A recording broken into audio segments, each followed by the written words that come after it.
और बुद्धि बिना खटपट किए रह नहीं सकती। बुद्धि के मालिक ब्रह्मा जी भी बिना खटपट किए नहीं रहते, कुछ न कुछ करते ही रहते।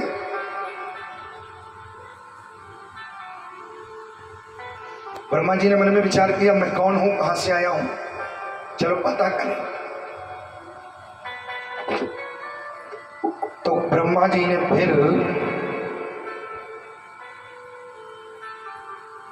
कमल नाल में घुसने का प्रयास किया। बोले देखें ये कमल की जड़ कहां से निकली है। अंदर घुस गए। कई हजार वर्ष तक ब्रह्मा जी पता लगाते रहे, लेकिन उस कमल की जड़ का पता नहीं लगा पाए। परेशान होकर के फिर बैठ गए आकर के उसी पर। आकाशवाणी हुई, अरे भद्र, 16 वर्गों में जो 21वां 16वां और 21वां अक्षर है उन दोनों को मिलाओ और जो बने वो करो। ये आकाशवाणी ने कहा। ओम प्रकाश जी कक्षा 1 में पढ़े हुए हो, छोटवा बड़वा में 16वां 21वां अक्षर बोलो।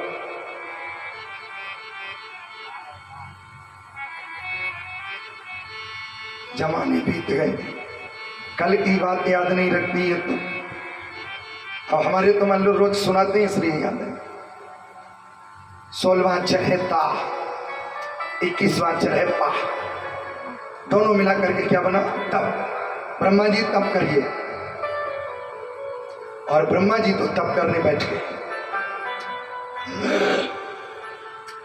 तप करते करते ब्रह्मा जी कई हजार वर्ष बीत गए। भगवान प्रकट हुए, हे भद्र तुम्हारा नाम है ब्रह्मा और काम तुम्हारा ये है कि हमारी सृष्टि को उत्पन्न करो, हमारी सृष्टि को उत्पन्न करो। और उसी समय ब्रह्मा जी ने अपनी मानसिक सृष्टि में 4 पुत्रों को उत्पन्न किया है। सबसे पहले सनक, सनंदन, सनातन और सनत कुमार आए। बेटाओं से कहा चारों से कि बेटा तुम भी हमारी सृष्टि में मदद करो। चारों के चारों बोले हमें आपकी सृष्टि दृष्टि से कोई मतलब नहीं, और हमें वरदान ये दे दो कि हम हमेशा 5 ही साल के रहें, और दूसरा वरदान ये दे दो कि हमेशा भगवत भजन में मस्त रहें। ब्रह्मा जी ने कहा ठीक है जाओ। अच्छा, अपने ही बेटा जब अपनी बात न माने तो क्या होता है, गुस्सा आती है कि नहीं। ब्रह्मा जी को भी गुस्सा आया, और गुस्सा कहां से झलकी, बोले भाव से। भाव में गांठ लग गई, और भाव में जैसे ही गांठ लगी तो भाव के द्वारा एक छोटा सा जीव उत्पन्न हुआ, और जैसे ही वो उत्पन्न हुए रोने लगे। रोते हुए उन देवता का नाम रखा है रुद्र। और ब्रह्मा जी ने कहा अरे भद्र तुम्हारा नाम है रुद्र, हैं? जो रोते हुए उत्पन्न हुए उनका नाम है रुद्र। रोते हुए देवता का नाम रख दिया है रुद्र।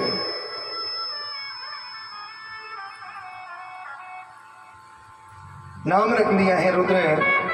और ब्रह्मा जी ने कहा तुम मेरी सृष्टि उत्पन्न बढ़ाओ।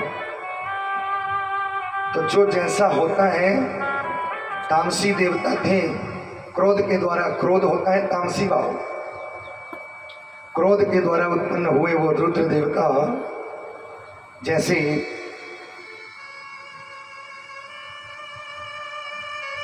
स्वभाव वैसे ही सृष्टि उत्पन्न करने लगे।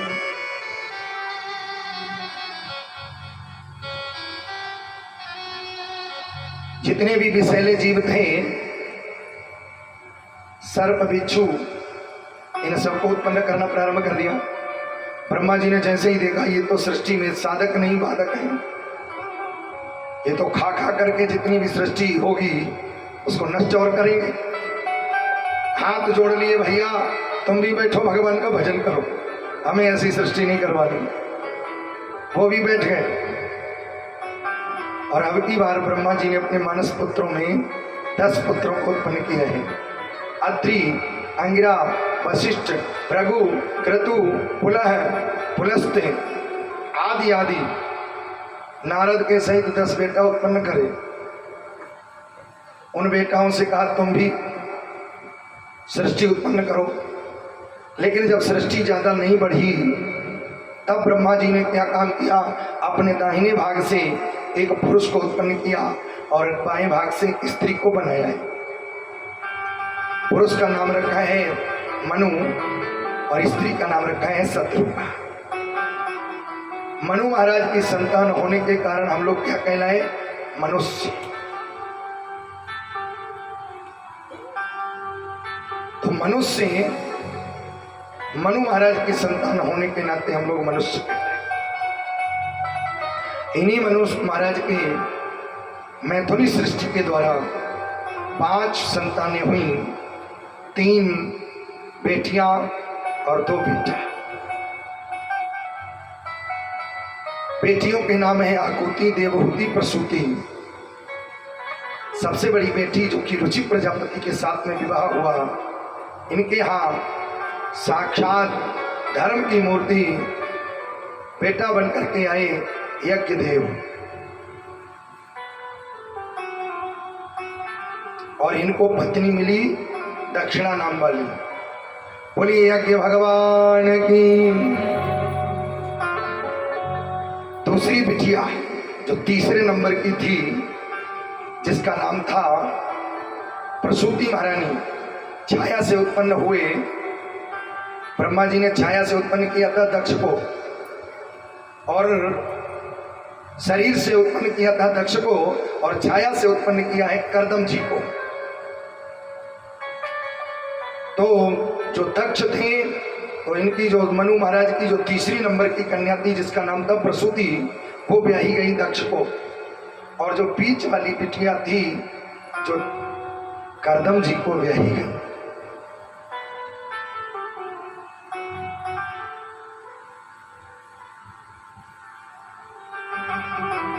दक्ष थे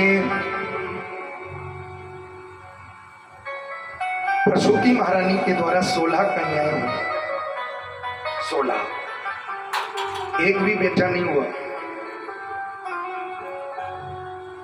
आजकल अगर 3-4 बेटियां हो जाए, लोगों की धड़कनें तेज हो जाए। यहां देख लो, दक्ष महाराज के यहाँ 16 कन्याएं हुई। और इन्हीं 16 कन्याओं में 13 धर्म को ब्याही गई। एक बिटिया किसको? एक बिटिया ब्याही गई पितर देवता को, एक बिटिया स्वाहा देवता को, और एक बिटिया जो सबसे छोटी थी जिसका नाम था सती, वो किसको ब्याही गई? शंकर जी को। लेकिन परीक्षित इनके जो शंकर जी को बिटिया ब्याही थी दक्ष की, उसका नाम था सती। लेकिन सती के भी शंकर जी के द्वारा कोई संतान नहीं हुई। और जब संतान नहीं हुई तो एक दिन सती ने जाकर के अपने पिता के अपने प्राणों को छोड़ दिया है। राजा परीक्षित चौंक गए, महाराज ये कैसे हो सकता है? शंकर जी को तो करुणा का अवतार कहा गया है, तो ऐसे करुणा के अवतार शंकर जी से सती का क्या अपराध बन गया था जो सती अपने मायके में जाकर के अपने प्राणों को छोड़ती है? ये हमें कथा सुनाइए, ये चरित्र सुनाइए। बोले वृंदावन बिहारी लाल की। सुखदेव जी कहते हैं एक बार अपने ध्यान को केंद्रित करते हुए भगवान का संकीर्तन कर ले, उसके बाद ये कथा तुम्हें सुने।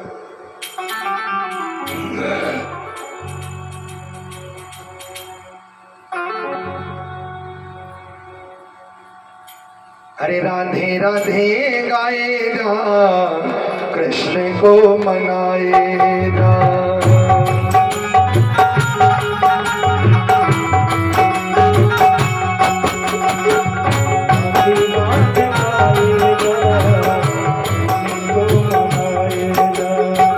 राधे राधे गाएगा, कृष्ण को मनाएगा। राधे गाएगा, कृष्ण को मनाएगा।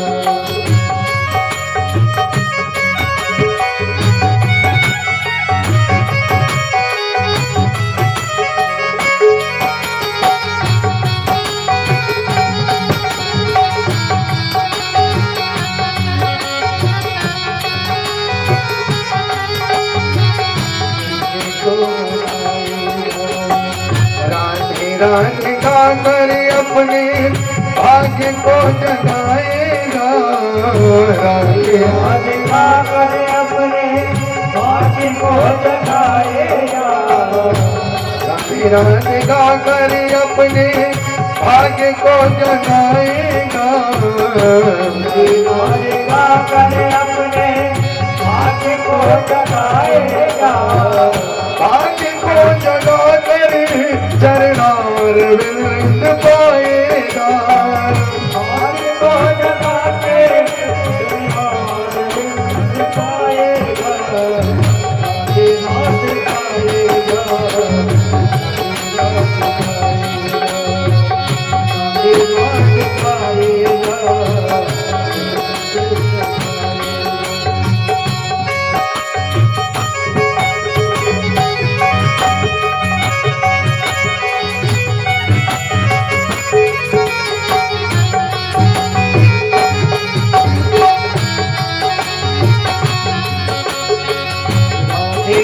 गाएगा।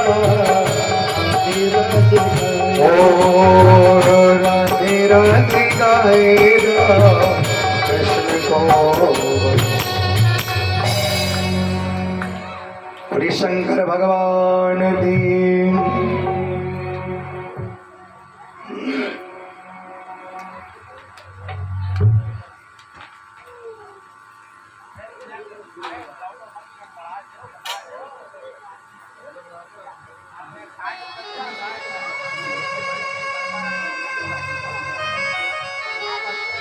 झांकी दो भाई, झांकी दो। कौन बैठ जाओ, बैठ जाओ।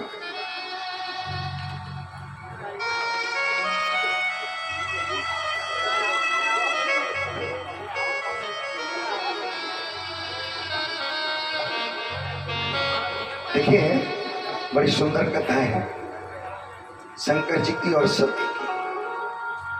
बड़े ध्यान से सुनिएगा। ये कहानी इतनी प्रेरणादायक है कि हम कहीं जाएं, पति पत्नी कथा में जाएं तो किस तरीके का आचरण करें, कथा से लौट करके आए तो क्या करें, ये सब इस कथा से हम लोग सीखेंगे।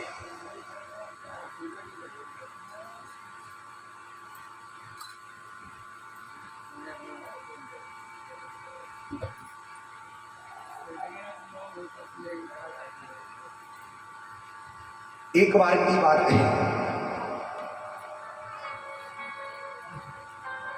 बहुत गूंज है। एक बार की बात है, भगवान शंकर जैसे हम लोग घर में बैठे होते हैं ना, तो कहीं कथा शुरू होती है, लगता है कथा सुनी आवे। दक्षिण भारत में एक महात्मा है जिनका नाम है अगस्त, और अगस्त जी कथा प्रारंभ करते हैं। शंकर जी को लगा कि चलो कथा सुनियावे, तो कथा सुनने के लिए जैसे ही तैयार हुए, ओम प्रकाश, जब कोई अच्छा काम करने के लिए चलते हैं तो विघ्न बहुत आते हैं। कथा शुरू करने चलो, कथा सुनने चलो, बहुत लोग रास्ते में मिलेंगे, कहाँ जा रहे हो, तो कथा सुनने। अरे कथाएं तो रोज होती रहती, आओ दो चार बाजी। शंकर जी को भी एक मिल गया। जैसे ही शंकर जी कथा सुनने के लिए तैयार हुए, एक आदमी आ गया, टेढ़ा आदमी। उस आदमी ने शंकर जी से आकर के पूछा, भाई कहाँ? बोले वो दक्षिण भारत में एक महात्मा है, राम कथा कहने जा रहे हैं, हम भाई कथा सुनने के लिए जा रहे हैं। अरे महाराज ये बताओ, आपसे बड़ा कोई वक्ता है? सबसे बड़े कथा के तो वक्ता आप ही हो। तो अच्छा, शंकर जी को शंभु कहा गया है। शंभु माने समुद्र, कथा का जो समुद्र है वो है शंकर। और वो शंकर जो कथा का समुद्र है वो कुंभज ऋषि अगस्त को भी कहते हैं।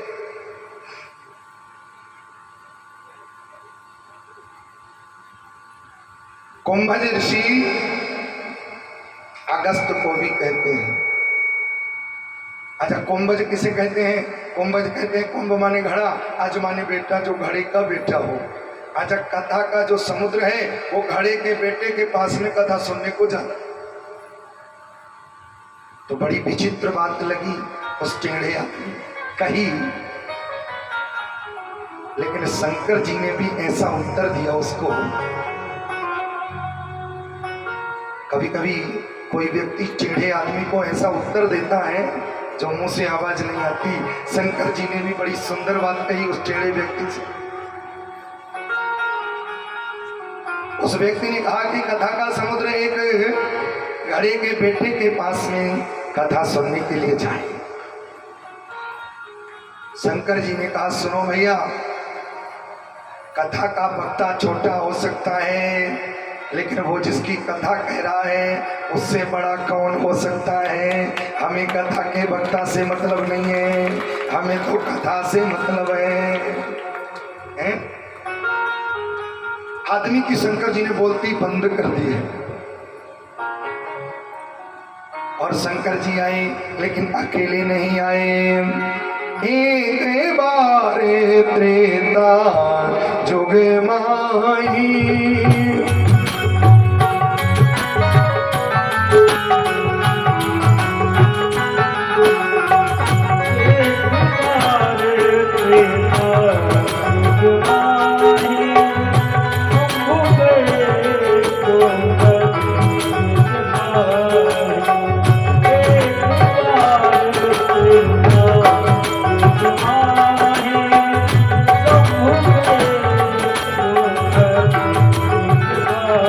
लेकिन अकेले नहीं गए, संग में सती जग जननी भवानी, संग सती जग भवानी, पूजे ऋषि अखिलेश्वरी जाने,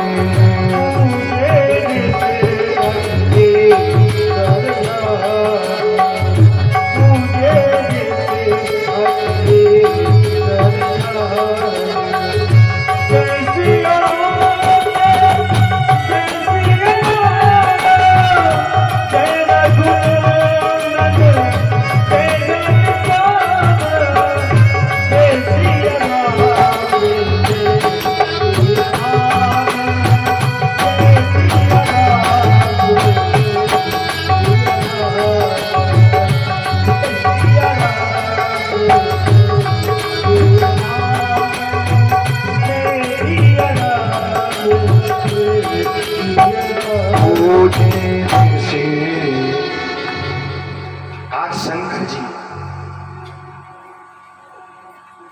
अगस्त जी के आश्रम में पहुंचे। मैंने अभी अभी एक बात कही थी, कथा को सुनने के लिए जब जाएं तब अपने अभिमान को छोड़ करके जाएं।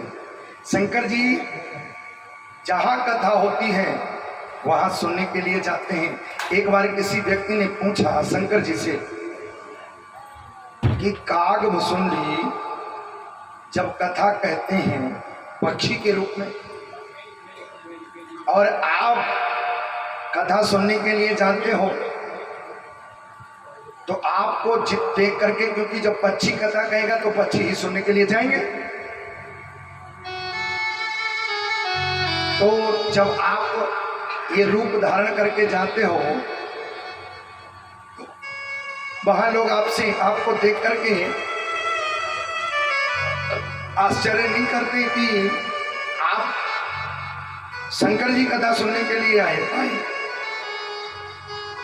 तो शंकर जी कहते हैं हम इस झंझट में ही नहीं पड़ते। जब वो पक्षी बनकर के पक्षी कथा कहते हैं तो हम भी हंस ही बन जाते हैं, हम भी पक्षी ही बन जाते हैं। क्या मतलब है? मतलब इसका यही है। क्या मतलब है? शंकर जी कहते हैं कि जब भगवान की कथा जब हम सुनते हैं तो अपना पद छोड़ देते हैं। क्यों ओम प्रकाश जी? हम अपना पद छोड़ देते हैं कि अब हम शंकर जी नहीं हैं, अब हम एक श्रोता हैं। लेकिन हमारी स्थिति क्या है? हम अपना अभिमान छोड़ करके नहीं आते कथा।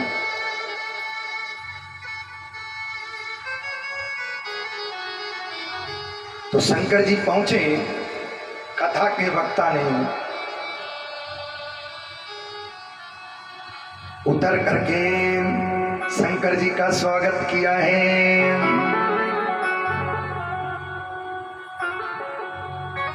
शंकर जी ने मन में विचार किया, और ध्यान से सुनिएगा, कथा सुनने का, कथा से वापस जाने का, ये सब हमको मार्ग दिखाएगी ये कथा। कथा सुनने के बाद में हमें क्या करना है, आने से पहले क्या करना है। शंकर जी ने जैसे ही देखा तो पहले तो प्रणाम किया है व्यास गद्दी पर।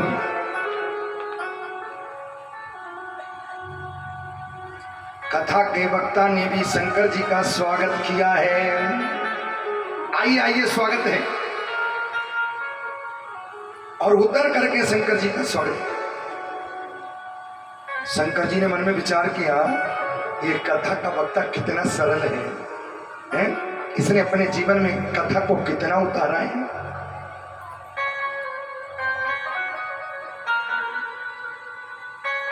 और शंकर जी ने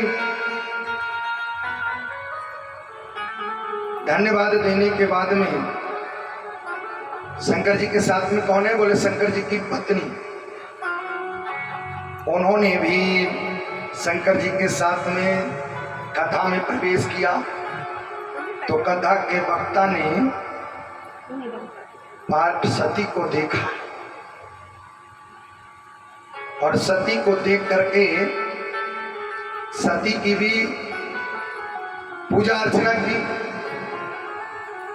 शंकर जी का अर्चन करने के बाद में शंकर जी का तो भाव ये था कि कथा के वक्ता ने अपने जीवन में कथा को कितना उतारा है। लेकिन जैसे ही सती की पूजा की तो सती जी का भाव क्या है पता है? सती जी का भाव यह है, जो हमारे पैरों में पड़ा है वो हमें कथा क्या सुनाएगा? बोलो क्यों? दोनों में अंतर क्या है? एक कथा में गया है अभिमान को छोड़ करके, और एक कथा में अभिमान के सहित आया है। शंकर जी अभिमान को छोड़ करके कथा सुन रहे हैं, लेकिन सती अभिमान में भरी हुई है। जो हमारे पैरों में पड़ा है वो हमें कथा क्या सुनाएगा? लेकिन अब यहां पर देखो, अभिमानी कथा से क्या ले जाता है, और अभिमान से निवृत्त शंकर जी कथा से क्या ले जाते हैं। देखिए,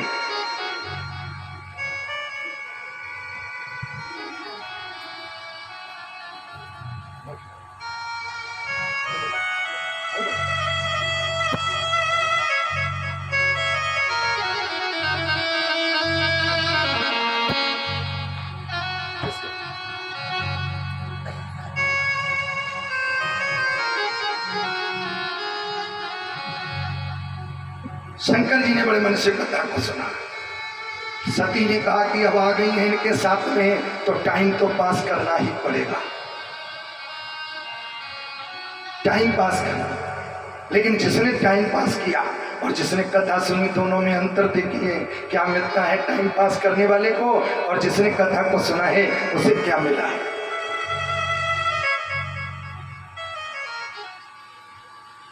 शंकर जी ने जैसे ही कथा समाप्त हुई, महाराज जी से कहा, बड़ी अच्छी कथा सुनाई है, अब आप बताइए, मैं आपको कथा के बदले, जैसे गुरु दीक्षा लेने के बाद गुरु जी को कुछ दक्षिणा देनी होती है, वैसे ही कथा सुनने के बाद कुछ दक्षिणा देनी होती है, अन्यथा कथा फलवती नहीं होती है।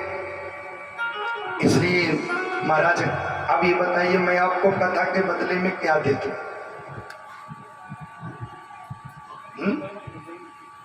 मैं अब कथा के बदले में क्या दे दूं? तो महात्मा जी ने कहा कि आप अगर कुछ देना चाहते हो तो आपके पास जो बाहुल्य मात्रा में जो चीज है वो दे दीजिए। अब मेरा आपसे प्रश्न है, शंकर जी के पास बाहुल्य मात्रा में क्या है? बोलो।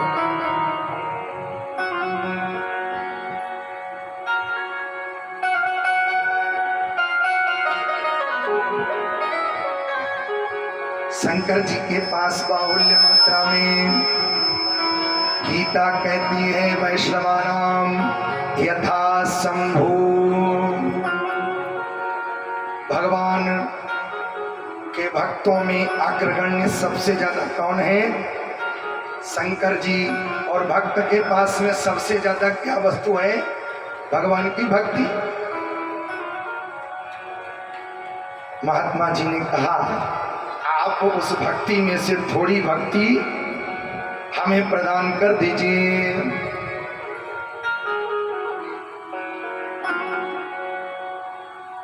शंकर जी ने कहा कि जिस भक्ति के बारे में आप चर्चा कर रहे हो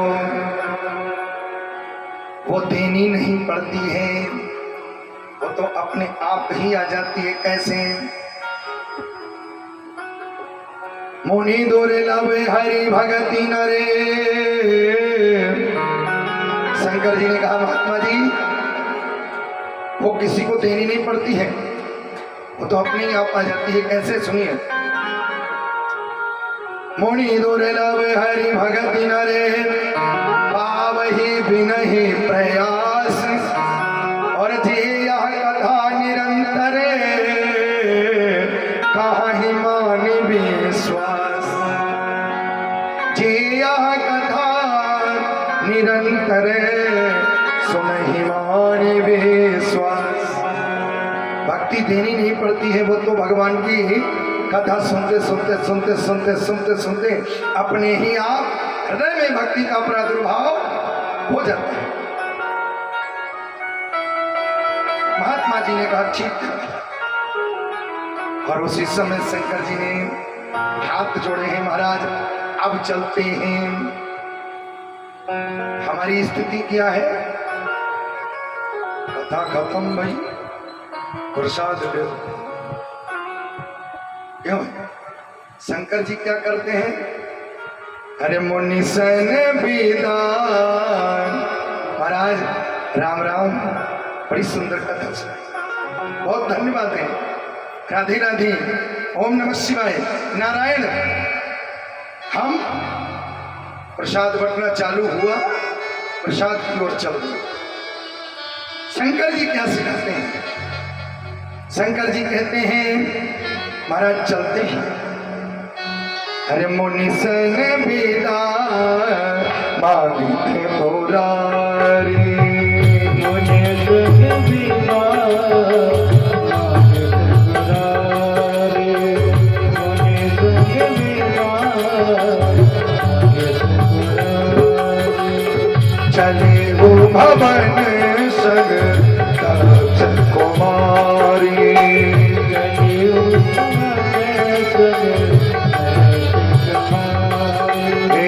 मुनि सन विदा मांगे मुरारी, मुनि सन विदा मांगे मुरारी।